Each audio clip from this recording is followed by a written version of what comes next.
Good morning, class. I believe you are all doing well. Today, we want to talk about economic growth and development. Economic growth and development. So, to begin, we will define some concepts in this lesson. The first is economic growth. Economic growth can be generally defined as a sustained increase in the market value of goods and services produced by an economy over time. A sustained increase in the market value of goods and services produced by an economy over time. Now, what is the total value of goods and services produced in an economy? That is basically real GDP. That is basically GDP. So, in short, economic growth can be explained as a sustained increase or persistent increase in the GDP of an economy. And normally, in measuring economic growth, we don't just use the nominal GDP, that is going to the market, taking prices of goods and services, then you sum them and you compare between time periods, whether there has been economic growth or not. We use the real GDP. This is because real GDP has taken care of inflation. The effects of inflation have been taken out of the nominal GDP. Let me explain further. If you just take the prices of goods and services produced in a country, and the country at that point is experiencing inflation, you get a very huge figure, and it will be very deceptive to be as if the economy is growing, but the economy has experienced inflation. That is why the GDP in that year is very high. So the nominal GDP can be very deceptive. To get the real situation at hand, we use the real GDP,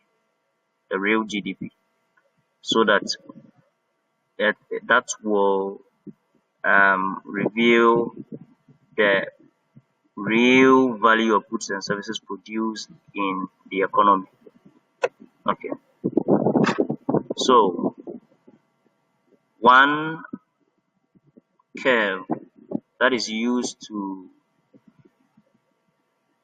indicate whether an economy is growing or not is the production possibility frontier, or you can also call it production possibility curve.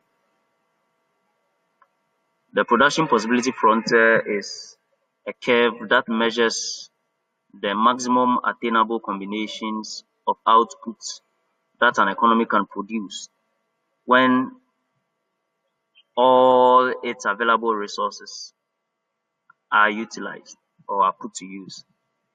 That is a production possibility frontier. So given all its resources, what the economy can produce, the maximum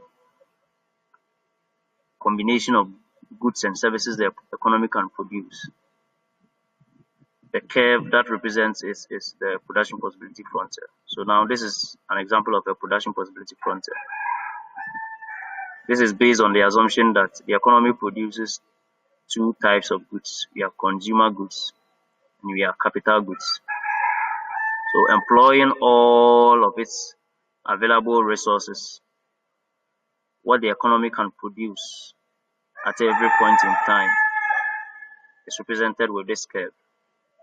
So there is a trade-off. If you want to produce more capital goods, that means you have to reduce your production of consumer goods, all because you are using a limited amount of resources. So any point on the production possibility frontier represents full employment of resources.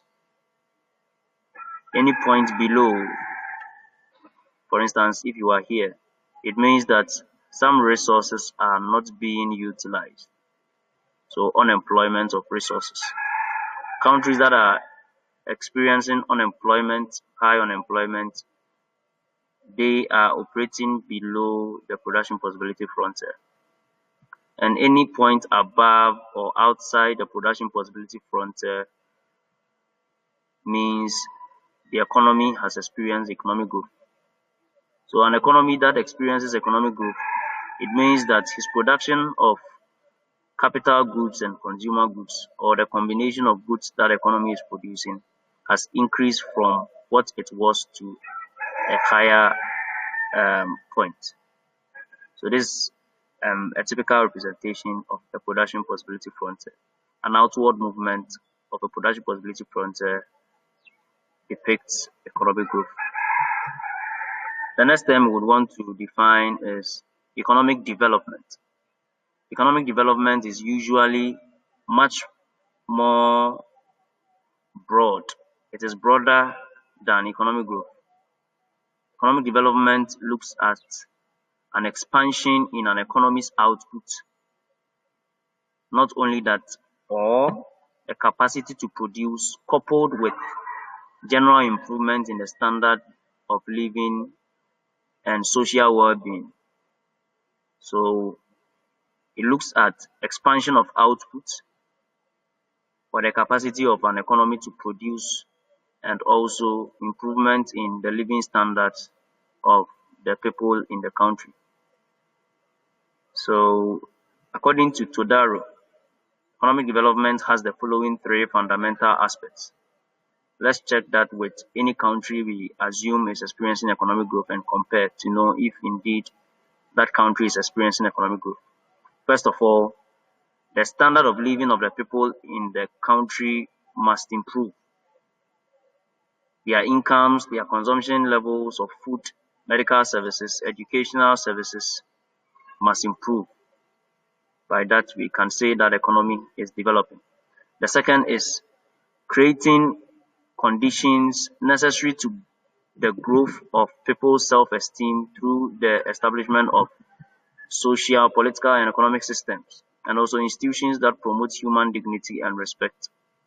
So an economy that has its institutions working very well, having very good social, political, and economic systems, we say that economy has developed.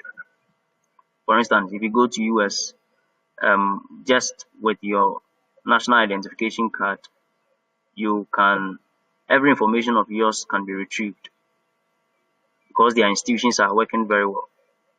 If you cross the traffic light unlawfully, all your details will be retrieved and then you'll be billed because their institutions are working very well.